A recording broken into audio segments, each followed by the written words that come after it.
Tus ojos revelan que yo nada puedo esconder, que no soy nada sin ti, oh fiel Señor. Todo lo sabes de mí, cuando miras el corazón, todo lo puedes ver muy dentro de mí. Lleva mi vida a una sola verdad, que cuando me miras nada puedo ocultar. Sé que es tu fidelidad que lleva mi vida más allá de lo que puedo imaginar.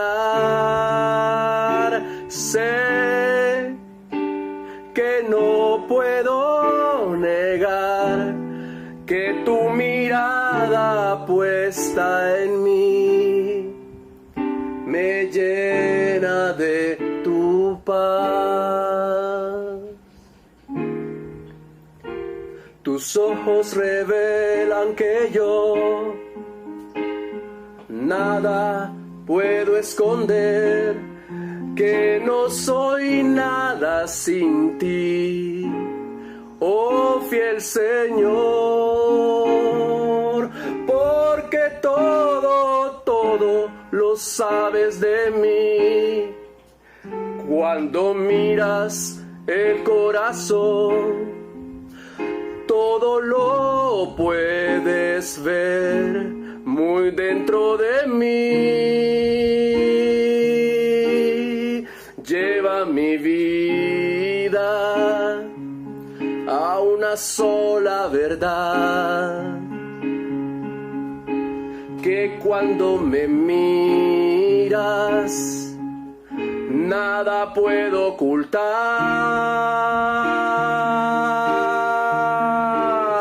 Sé que es tu fidelidad que lleva mi vida más allá de lo que puedo imaginar,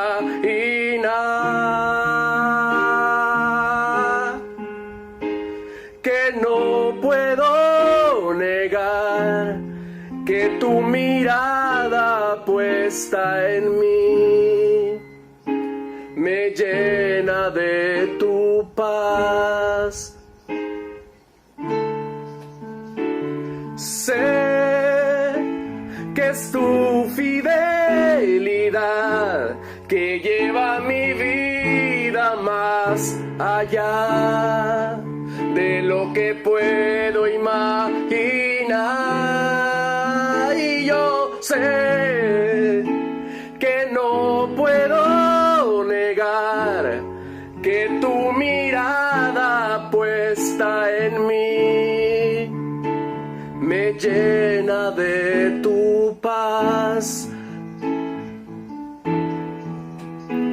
Sé que es tu fidelidad que lleva mi vida más allá de lo que puedo imaginar.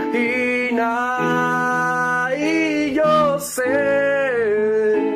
que no puedo negar que tu mirada puesta en mí me llena de tu paz, que tu mirada puesta en mí me llena de tu paz, que tu mirada puesta en mí me llena de tu paz. Que Dios les bendiga, querida iglesia. Qué bueno poder encontrarnos una vez más para seguir reflexionando en esta última semana de la vida de nuestro Señor Jesús en la tierra. El día de ayer reflexionábamos sobre el tema de la conspiración, cómo inició esa conspiración para asesinar al Señor Jesús. Este día creo que vale la pena poder reflexionar en el tema de la Pascua. La Pascua era la primera fiesta del calendario judío, celebrada cada año. Usted lo sabe, Levítico 23:5 decía, en el mes primero, a los 14 del mes, entre las 2 tardes debía celebrarse esta fiesta. Cada familia en Israel conmemoraba la liberación de la nación de Egipto con el sacrificio de un cordero sin defecto. La primera Pascua fue celebrada la noche de la liberación de Israel de Egipto. 4 días antes, dice la Escritura, 4 días antes de la Pascua, cada familia en Israel debía seleccionar un cordero sin defecto para el sacrificio y separarlo del resto del rebaño hasta la Pascua, cuando el cordero era sacrificado, según Éxodo capítulo 12. Jesús mismo indudablemente habría hecho eso con sus discípulos, seleccionando un cordero el lunes de esa semana. Los judíos de los días de Jesús tenían 2 métodos diferentes de observar el calendario, y eso probablemente ayudó a aliviar el problema. Los fariseos, al igual que los judíos de Galilea y del distrito norte de Israel, contaban sus días desde el amanecer hasta el amanecer. Pero los saduceos y las personas de Jerusalén y sus alrededores calculaban los días desde el atardecer hasta el atardecer. Eso significaba que el 14 de ese mes para un galileo de Jerusalén caía un viernes. Este giro probablemente nos ayuda a entender el por qué Jesús y sus discípulos y todos los galileos, excepto Judas, comieron la cena de la Pascua el jueves por la noche en el aposento alto. Juan capítulo 18 versículo 28 registra que los líderes judíos, todos residentes de Jerusalén, todavía no habían celebrado la Pascua el día siguiente cuando Jesús fue llevado para ser juzgado en el pretorio delante de Poncio Pilato. También explica por qué Juan en el capítulo 19 señala que el juicio de Jesús y la crucifixión tuvo lugar en el día de la preparación de la Pascua. Muy probablemente, queridos hermanos, temprano aquel día jueves, los discípulos comenzaron la preparación para la comida pascual. El primer día de la fiesta de los panes sin levadura, dice Mateo en el capítulo 26, versículo 17, vinieron los discípulos a Jesús preguntándole, ¿dónde quieres que preparemos para que comamos la Pascua? Es evidente por el relato que Mateo nos da que Jesús ya había arreglado previamente muchos de los detalles de aquella noche. Con tantos visitantes, se puede imaginar usted, israelitas que anualmente iban a Jerusalén para la fiesta, era común que los habitantes de la ciudad preparaban habitaciones que alquilaban de seguro para que los habitantes pudieran tener un lugar privado para comer la Pascua con sus amigos y sus familiares. Evidentemente Jesús había hecho ya arreglos para el uso de uno de esos lugares, para él y para sus discípulos. Era un aposento alto, dice la Escritura, muy probablemente puesto a la disposición por alguien a quien Jesús conocía y quien a su vez era creyente en Jesús, pero quizás desconocido para los discípulos. Nunca en la Escritura es identificado por su nombre en ninguno de los relatos de los evangelios. Evidentemente, hermanos, Jesús había hecho esos arreglos secretamente para evitar dar a conocer por adelantado dónde estaría él esa noche con los discípulos.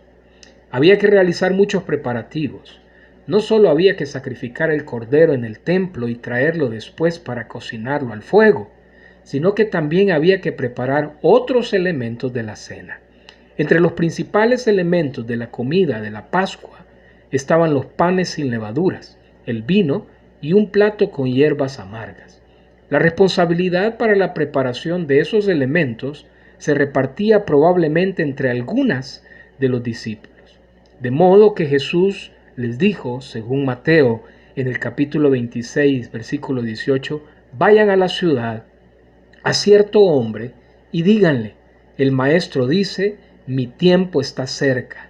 En tu casa celebraré la Pascua con mis discípulos. Jesús les dijo que el hombre que iban a buscar iba a llevar un cántaro de agua. Normalmente transportar agua era una tarea para la mujer en aquellos tiempos. Así que iba a ser fácil para los discípulos identificar al hombre que Jesús había dicho. Juan capítulo 16 versículo 30 nos da esos detalles. Sabía perfectamente dónde estaría el hombre y cuándo lo iban a encontrar. Esa, sin lugar a dudas, queridos hermanos, era una prueba adicional de que Jesús ejercía el control soberano de todos los detalles en aquellos días. Hay un significado muy profundo, hermanos, en la afirmación de Jesús cuando le dice a sus discípulos, registrado en el versículo 18, mi tiempo está cerca, en tu casa celebraré la Pascua con mis discípulos. En varias ocasiones anteriores, Pedro y Juan le habían oído decir, mi tiempo aún no ha llegado. En Juan, por ejemplo, capítulo 5, versículo 6, él dice estas palabras. Su tiempo ya estaba a las puertas, el momento para el que él había venido al mundo y que había declarado el hecho a Pedro y a Juan había llegado. Sabía que le quedaba una última noche para pasarla con sus discípulos y él la iba a pasar observando la celebración de la fiesta de la Pascua. El verdadero Cordero de Dios, hermanos, estaba a punto de ser sacrificado. Mucho más que cualquier otra comida pascual en el pasado, celebrada antes por las más devotas familias judías. El tiempo de la celebración de la Pascua había llegado.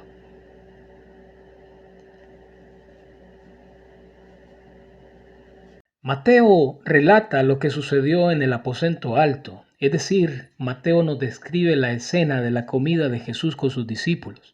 Dice en el capítulo 26, versículo 20, cuando llegó la noche, se sentó a la mesa con sus discípulos. Esto tuvo que haber sido, queridos hermanos, después de las 6 de la tarde, ya en el anochecer del día jueves, cuando se sentaron para comer. Qué interesante porque la palabra que dice se sentó es la misma palabra que se ocupa para reclinarse. Usted sabe que era una costumbre en aquellos tiempos servir una comida como esa en una mesa muy baja sobre la que los invitados se reclinaban para participar. Eso estaba en un claro contraste con la primera Pascua que Éxodo en el capítulo 12 nos describe. Esa fue una comida apresurada, de pie, la ropa ceñida para viajar, los calzados en los pies y el bordón en la mano. Pero en esa ocasión, los israelitas estaban preparados para la salida de Egipto. En esta ocasión, no habían planes para escapar para Jesús. Jesús iría de allí al huerto donde sería entregado en las manos de sus asesinos, porque su tiempo estaba a punto de llegar. Había una secuencia bien establecida para comer la cena de la Pascua. Una copa de vino era distribuida primero, la primera de 4 copas compartidas durante la comida pascual. Cada persona tomaba un sorbo de una copa común y antes de pasar la copa, Jesús dio gracias, dice Lucas en el capítulo 22, versículo 17. Después de pasar la primera copa, había un lavamiento ceremonial para simbolizar la necesidad de la limpieza moral y espiritual en el corazón. Al parecer, fue en ese momento, hermanos, que durante el lavamiento ceremonial, que dice Lucas en el capítulo 22, versículo 24, que hubo entre ellos una disputa sobre quién de ellos sería el mayor. Es Juan en el capítulo 13 que dice que Jesús se levantó de la cena, se quitó su manto, tomando una toalla se la ciñó y luego puso agua en un lebrillo y comenzó a lavar los pies de los discípulos y a enjugarlos con la toalla que estaba ceñido. Tomando Jesús el lugar de un esclavo, transformó el lavamiento ceremonial en una lección gráfica con respecto a la humildad y a la verdadera santidad que él esperaba. El lavamiento externo de nada sirve si el corazón está sucio, y el orgullo en el corazón es una prueba evidente de la necesidad de limpieza en el corazón. Lavar los pies era una tarea normalmente delegada al esclavo más bajo en aquella casa. Normalmente en un aposento alquilado como ese donde Jesús estaba con sus discípulos, tenía que haber un sirviente para que lavara los pies de los invitados cuando entraran en el aposento. Pasar por alto ese detalle era considerado una descortesía intolerable, dice Lucas en el capítulo 7. Lavar los pies era necesario debido al polvo, al lodo y a toda la suciedad que cualquier persona iba a encontrar en las calles sin pavimentar dentro y fuera de Jerusalén. Evidentemente no había un siervo para realizar esa tarea cuando Jesús y sus discípulos llegaron al aposento.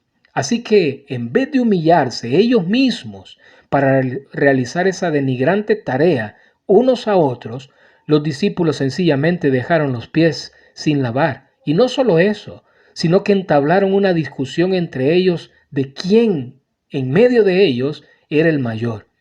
La acción de Jesús era un acto conmovedor de humillación, pero también un regaño para los discípulos. Era un modelo de la clase de humildad que él esperaba de ellos, y no solo de ellos, sino la humildad que sigue esperando de todos sus discípulos. Después del lavamiento ceremonial, la cena pascual continuaba con la comida de las hierbas amargas, según aparece en Éxodo capítulo 12, versículo 8. Era una mezcla, han dicho algunos, de perejil y hojas verdes similares. El sabor amargo de las hierbas recordaba a cualquier israelita la dureza de la esclavitud de Israel en Egipto. Las hierbas eran comidas como con pedazos de pan sin levadura, mojados con una sustancia llamada chazoret, una salsa hecha de granadas, manzanas, dátiles, higos, pasas y vinagre. La chazoret era semejante a la mezcla muy parecida usada por un albañil. También era un recordatorio de la esclavitud de los israelitas en Egipto, donde ellos habían fabricado ladrillos. Se pasaba luego a la segunda copa, y era en ese momento cuando el cabeza de familia, el encargado del hogar, explicaba el significado de la Pascua.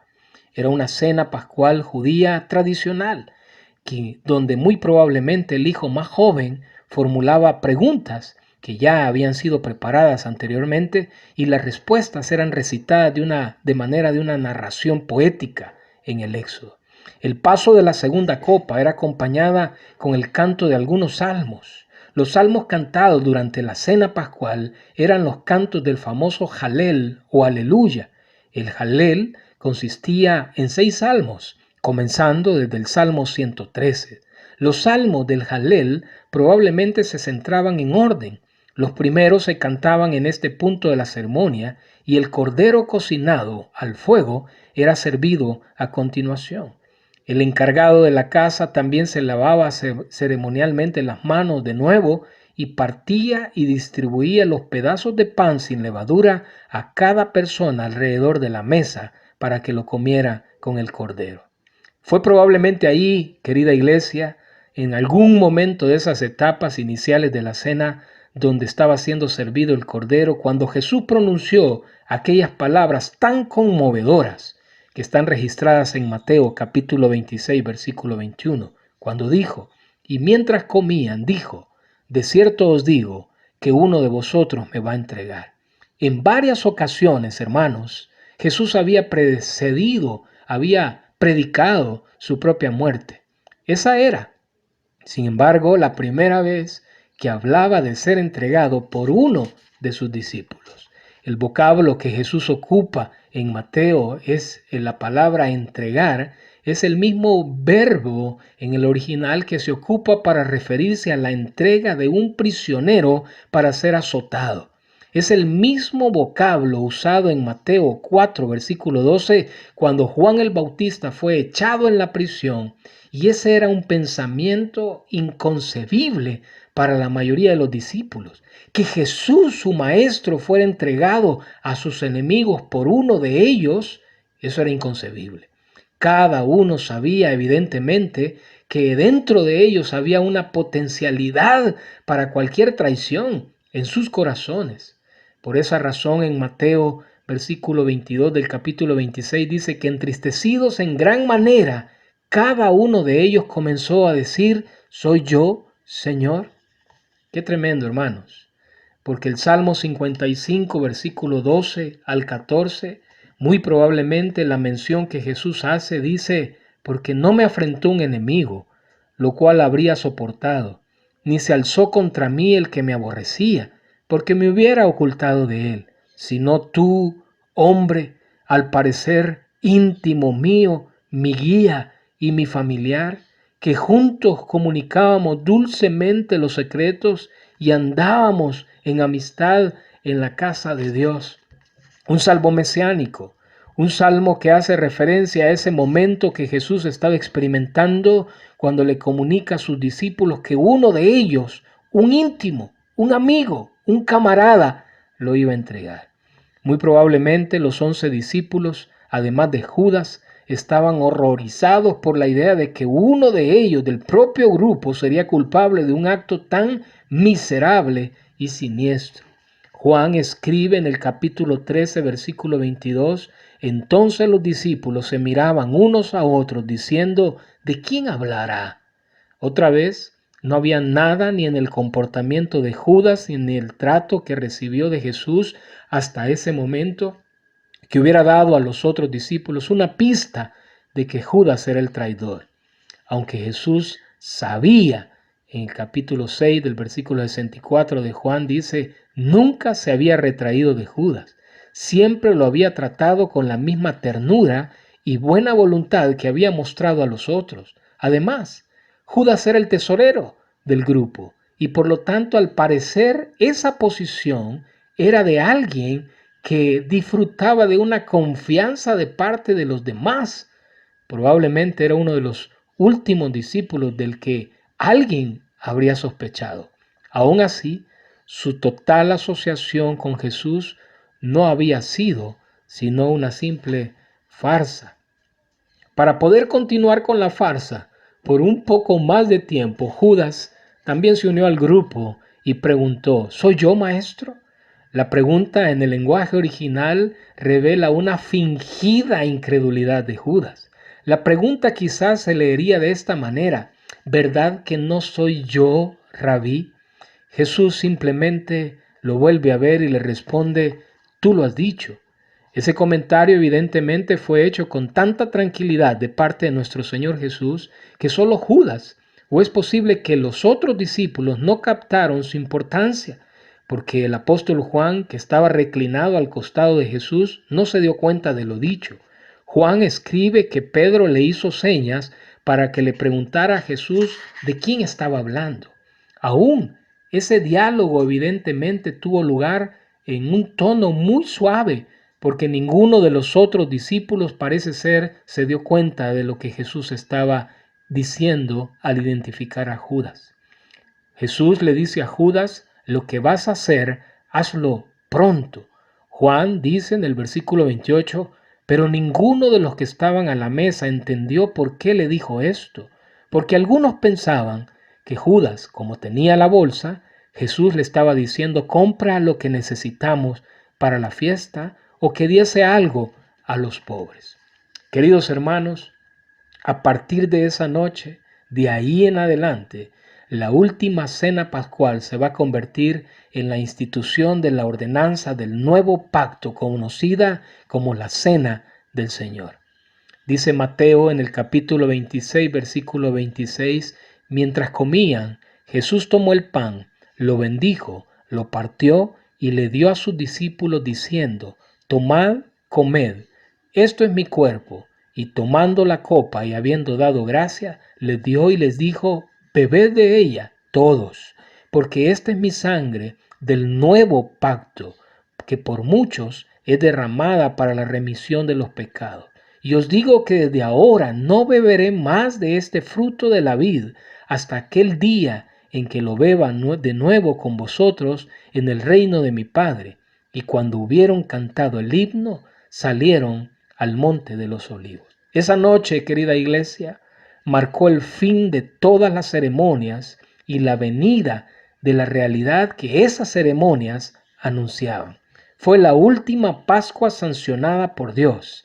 El antiguo pacto, junto con todos los elementos ceremoniales relacionados con ese pacto, estaban a punto de ser llevados a su fin con la aparición de un glorioso nuevo pacto que nunca iba a terminar.